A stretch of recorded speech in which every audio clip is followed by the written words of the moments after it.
Hello and welcome to the Briefing Room. I'm Bill Froehlich, your host from WTCM Radio News, and we're glad to have you with us on this week's show. We're talking about some of the stories that are making headlines across northern Michigan with some of the people that are covering the news and topics of interest. And this week, we've got two ladies at the table. Welcome to both of you. I've got Ericka Erickson from Up North Live. Ericka, thanks for coming in. Thank you, Bill, for having me. It's good to see you. And then Laura Kalchick from Families First Monthly. Laura, thank you for coming back. And thank you for asking me. Second time around for you. We'll talk a little bit more about the paper and what's new in this issue coming up. But first, Ericka, as the new guest, let's just start with you and tell us about Up North Live, how long you've been there, and take me through a day in the life. It's funny because people are always asking me, can I call myself a local after a certain time in Traverse City? Yes.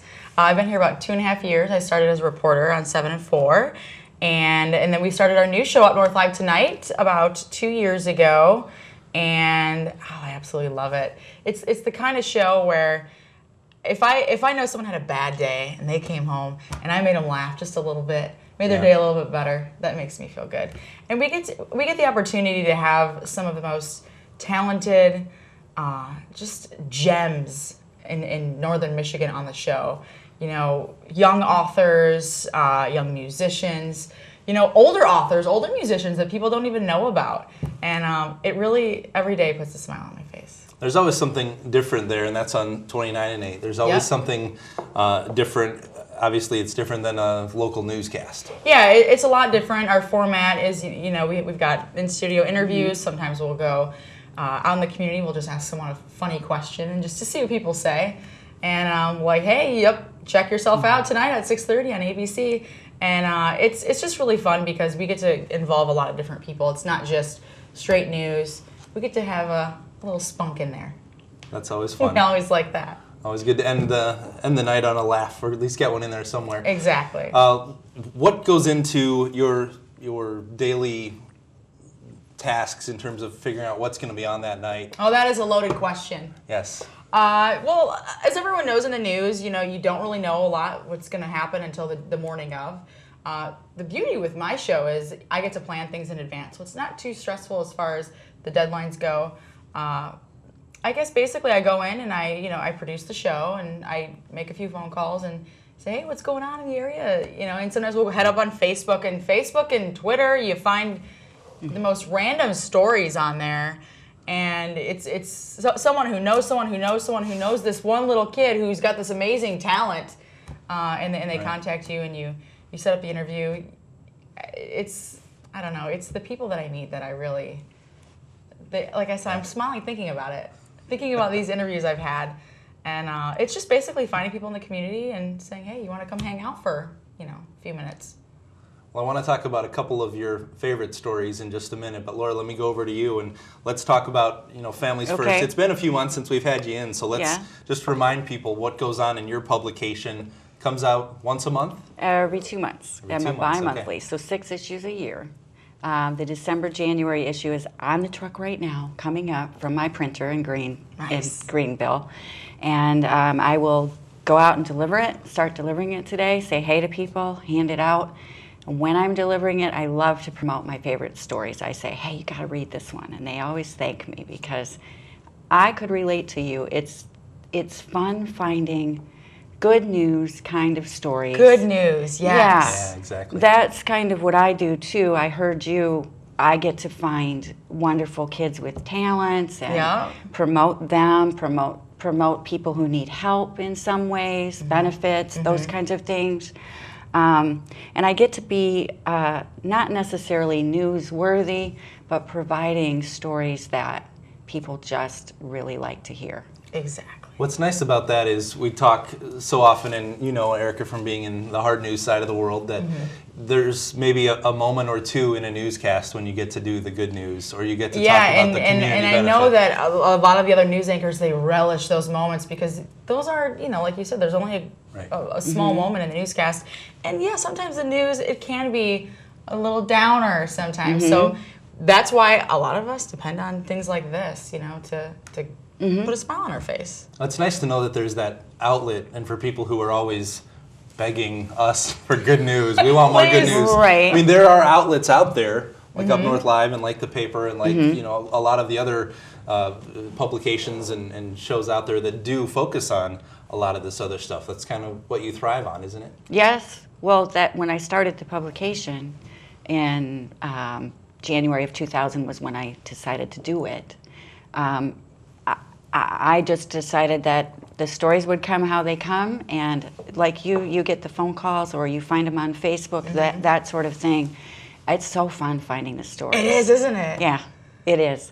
And then sometimes I'll find a story in, like, let's say summer, and it's perfect for my baby issue in October, and I just say, you gotta wait, but we'll get you in there. Promise. Sometimes people have had to wait 2 years for me to get their story in because I'm only 6 issues a year. Timing-wise, sometimes it doesn't work. A lot of times it's that the event just happened and they want me to cover it. And I said, well, that issue's already gone to print, but are you having the same event next year? And I know what you mean. It gets difficult because there's so many wonderful stories out there and you want to cover them all, but you can't. You're only one person, right? Right. And then we talked about this last time. And then there's people that, I hate to say this, but they think that because they just opened a business that's a story. And I'm like, well, let's figure out if there's one there. And sometimes there just isn't. And you and want you have help, to say, but you just can't, you know? Sorry. You have to. You work with what you can. Yeah, we talked about that last time too. I think there's a lot of maybe misperception or misunderstanding about the timing of things, whether or not someone had. I've got an event coming up tomorrow. Will you be there? Or you know, we've got calls in television. Hey, we've got a big fundraiser going on. It starts in a half hour. Right. And it just doesn't work that way. No, it doesn't. You need a little more preparation than that. Go ahead and tell me about your paper in terms of where it goes and where people can find it, because I know it's free on the local newsstands, but you have to go to certain. I mean, there are certain places. One of the best places that it gets picked up is Oriana, Olson's Long Lake, the library, all the libraries in all the communities, restaurants, pizza places. I go 4 counties. Elk Rapids is Antrim County, and then all of Leelanau, Benzie, and Grand Traverse counties. I haven't counted in a while. I should know. It's at least 300 places. Doctor's offices, dentist's offices. I just keep adding more places. I'm driving around anyway. What the heck with one more stop? There right? you go. There you go. Congrats to you, by the way. Thank you. And how long have you been publishing it? The first issue came out in May of 2000, and I was a monthly to start out. Okay. And then I went to 10 issues a year, because I realized, when will I ever take vacation? So I combined August, September, December, January. And then I started to get a little bit, I don't know, the ceiling felt like it was falling in. We don't want to feel that way. No. And so I made it a bi-monthly, and ever since then I've just been having a wonderful time, because I can take a little time off after the issue. And it sounds like you can take more time off, but also spending more time on certain stories, too. Yes. Yes. That works nice. out well.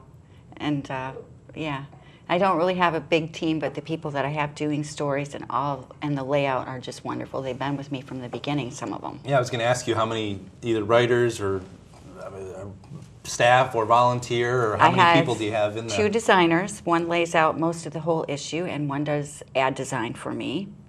And then for writers, I have probably 6 or 7 regular columnists, two of which are teenagers. The Book Beat column and the Teen Talk column.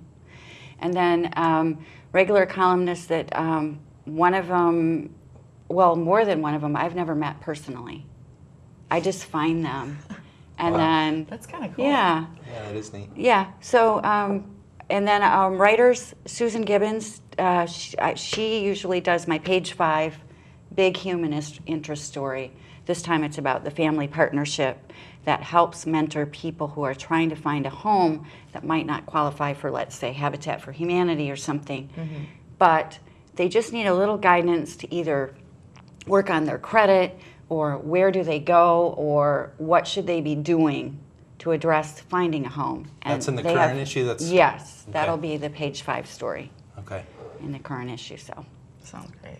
Well, Ericka, let me turn back to you and talk about some of the favorite guests you've had, and maybe let's start with ones that are coming up here in the next few days. I know you, like you said, you kind of do get to plan out ahead a little bit. Yeah, I actually met this little girl.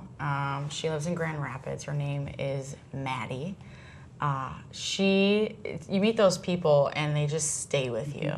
She walks into a room, you just have to smile when you look at her. She is spunky, she's funny, she's loud, she's adorable. I mean, so adorable.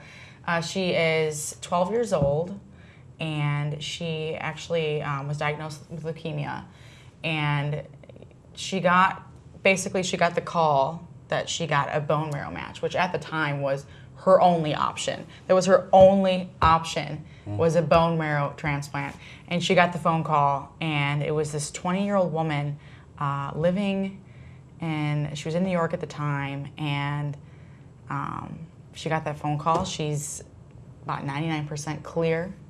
You know, her hair's starting to grow back, so we went out and we got our hair done together, and she was like, I can't wait for my hair to grow back. I'm like, it'll grow, it's coming, you're adorable. Anyway, she's just so cute. So basically, she came in, we had a little interview, we chatted a little bit, and Threw a surprise at her? Threw a surprise at her. We got her bone marrow donor on Skype, and then we surprised her with it, and her face just lit up. So we're going to be airing that in the next couple weeks, and like I said, she just coming. I know, she just stayed with me, and I can't wait to see her again. You know, her story does not end there. She just makes you realize how important, you know, life is, and like I said, she just stayed with me, and she probably will forever. Those are the kind of stories too where you want to go back every year and do a follow-up story and check in and say, how's so-and-so doing? Because people in the community who are equally touched by those stories also are interested in saying, whatever happened. Yeah, I definitely agree. So those are kind of cool. Let's go back to one you had recently, which I also talked with this young man on the radio station at WTCM. Alex Olin was in your studio. Alex Olin, I'm smiling already again. These little kids, sometimes they have these boisterous personalities. He's 10 years old, 9 years old, author, published, as you know. His book was How to Be Cool in Elementary School, and I saw the title and I said, what is this? I opened it up and I said, oh my gosh, he has got some amazing advice for adults that most people don't even, you know, catch on to forever. And I started looking at this chapter on girls, the chapter on making sure your clothes are clean, because dirty clothes are weird. If you want to be cool, you know, you should probably wash your clothes. So I called his dad up. I said, look, I'd love to have Alex on the show. And he said, okay, yeah, he'd be really excited. And he's like, just so you know, he's an expert on presidents, too. I said, oh, that's perfect. Well, of course he is. Of course he is. He's an expert on everything. He went to Interlochen Arts Camp. He plays the piano. He does acting. Wow. He tells jokes. He wore a suit. He wore a suit. Dresses up nice. Dresses up nice. That's right. And so I got to test him on some of the presidents. He got them all right. And I'm just sitting there amazed. And I tried to trick him, and I said, wow, I'm trying to trick a 9-year-old right now. But he saw through it, and he got it. He's going places. But those kind of kids. Now, this makes me think, okay, I missed the boat on this, but not, because February, March issue we're going to be working on next, President's Day. There you go. So we could fit him in. You've got do a story about his book, his elementary school, and then he can talk about presidents. There's even a chapter in his books, a book about politics, and he mentions... Yeah, he likes politics. Oh, he's all about that. So it's funny to see him, a 9-year-old kid, so interested, and then... I honestly I'm thinking he could be president one day. It's possible. It's very possible. We'll have to keep an eye on. We'll have to do some updates on him. I'll have to get the contact information. You heard it here, Alex Olin could possibly be our future president. Right. Remember that name, folks. Remember that name. Let me go back to you, Laura, and tell me about this current issue that's coming out on the trucks right now. What do you have in there? Well, the cover, you talked about his adorable kids, and the cover is adorable. It's the photographer Alicia Swanson's son, and he's 6 years old, and I think his name is Henry. He's carrying a big Christmas package, and he's grinning, and he has no two front. Oh, there it is, right there. It's up on the. Oh my goodness! He has no two front they're missing. Look at him. So we know what he wants for Christmas. We know what he wants for Christmas. Yes. I'm guessing the two front teeth are not in that big box, though. No. But he's just very happy to be holding a package and smiling. And of course, his mom was the photographer, so. Oh, he's adorable. Yeah, he's given her a special smile. I love that. So. I love that. Favorite stories for you, either in this current issue or the new one, or just generally, favorite stories that stand out for you, Laura? Well, this issue has a wonderful story.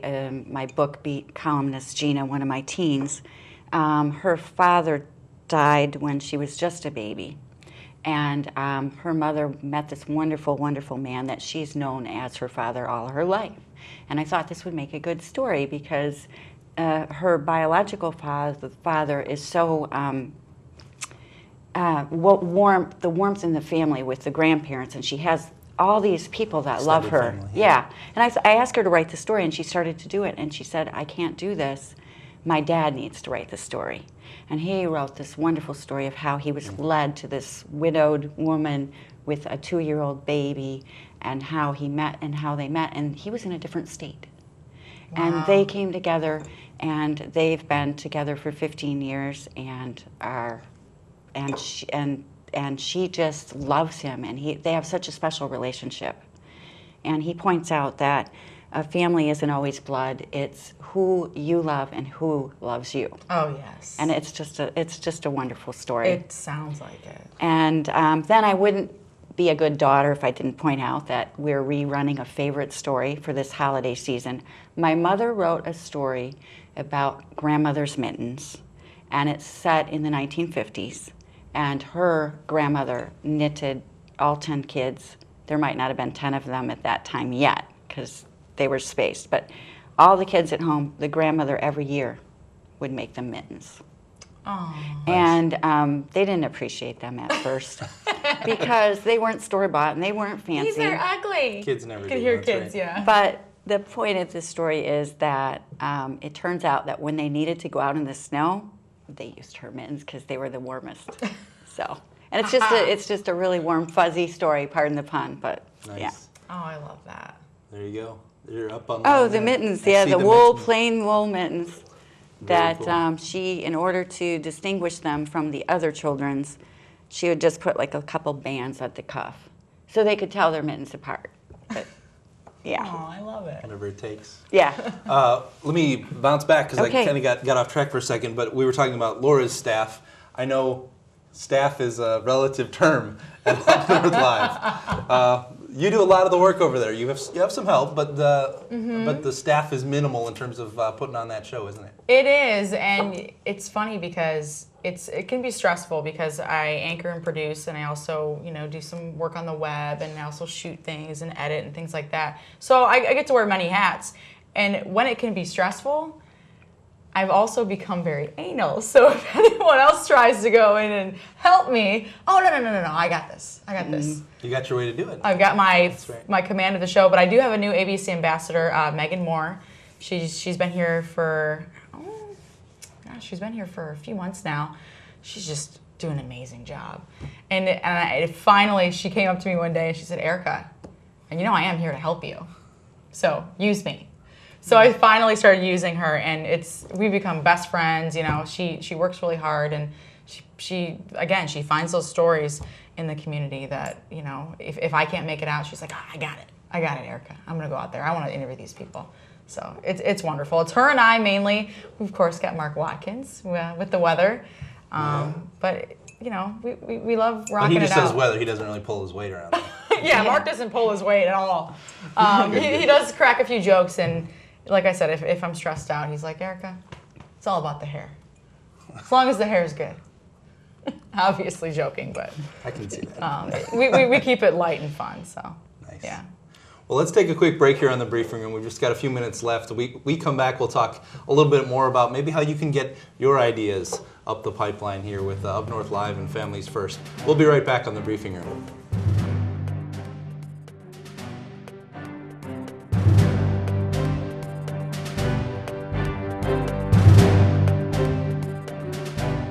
What is Up North TV? It's TV that you do.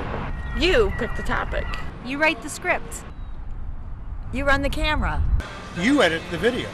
It's your vision. Your perspective. Your story. Commercial free. Free speech. What is Up North TV? It's me. It's you. It's all of us. View us on Analog 97. Cable digital too. Digital 992. UpNorthMedia.org. Welcome back to the Briefing Room. I'm Bill Froehlich, your host from WTCM Radio News. Joined this week at the table by Laura Kalchick from Families First Monthly and Ericka Erickson from Up North Live. Thanks again to both of you guys for coming in. Sure, thank Let's you. let's kind of close out the program here with ways people can get in touch with you if they have story ideas. You know, I know a lot of times we're all going in search of those great stories, but so often it's what we're hearing on the street or what you said comes up on Facebook or you know, the chain of events that leads you down the pipeline to hear about things. How can people kind of get their ideas out to you? Is there a good way to get in touch? Well, if you go online, get my paper, the phone number's there. You can always leave a message. And I think the best way is to send me an email. And that also you can find online. It's just families@charter.net. And give me your idea. And I'm generally open to ideas. I'm also open to finding new writers that way. Nice. Yeah. Oh, that's a good idea too. So, How about you, Ericka? Call me. Call me, email me, Facebook Right, me, there tweet you me, go. I'm find on me in Facebook any too. way possible. Come and bang on my door. Ericka, I have a story. I mean, work. I'm always at work. I don't care. I'm always willing to at least listen to what you have to say.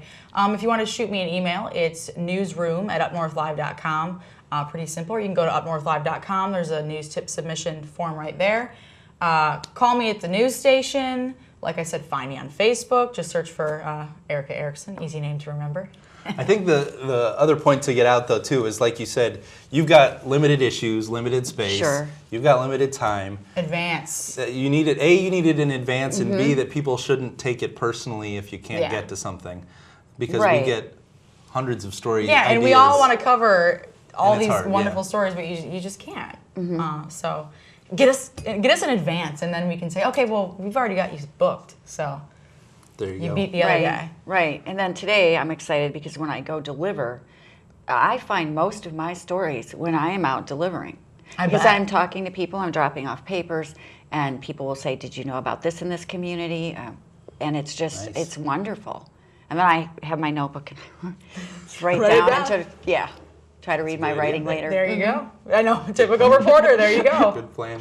Laura, let me ask you too about some of the things you're doing with marketing in this new issue too. You're just obviously trying to help readership and kind of connect people to the paper itself. Sure, sure. Well, one of the things that I do in the December-January issue is I have a color in the ad display ad it's not a contest. You find ads that have graphics to color in on, color them, send them in an envelope to me. There's a form in there that explains. The most interesting thing I got was an envelope filled with the ads, and it was a grandmother, a grandfather, a mom and dad, and 4 kids. And they all colored their ads in, and I asked that they put their name on each one. Nice. And then the form of where I would, in case they win, and then there's prizes. And I just turn them all upside down and draw out for the prizes, and it's always Ooh, worked. We like prizes. So yeah. So Prizes that's just are- kind of a fun thing that you can do with this issue, and I don't do things like that in every issue. This is the only one. Ooh. Good to know.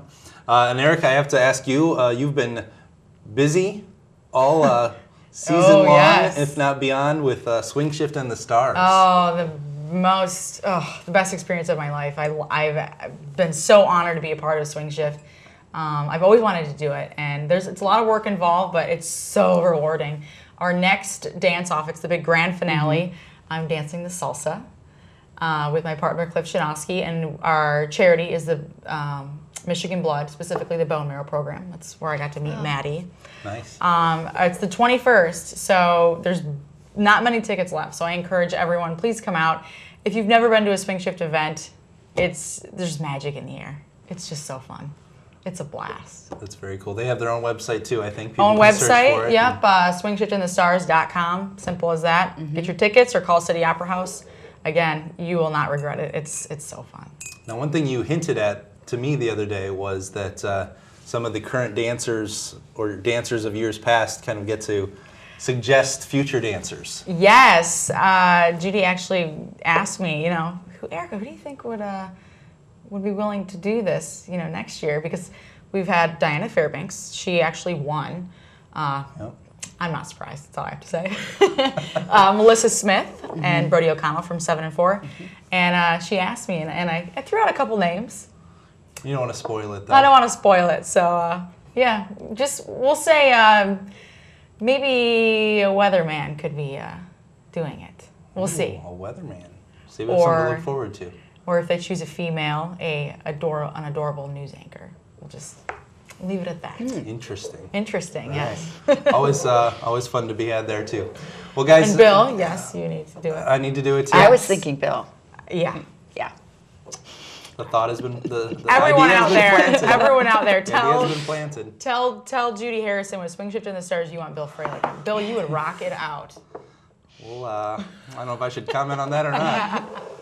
Hey, look, we're out of time. Oh yeah, conveniently. I want to thank both of you, Laura Lee Kalchick from Families First Monthly and Ericka Erickson from Up North Live. Guys, thank you so much. Oh, Gals, thank you. Thank you for having Thank us. you. Yes. Good to see you. Always fun to talk with both of you, and we hope you had a good time with us here in the briefing room, and I hope you will join us online if you tuned in late or watch the rebroadcast, and as always, tune in next week as well.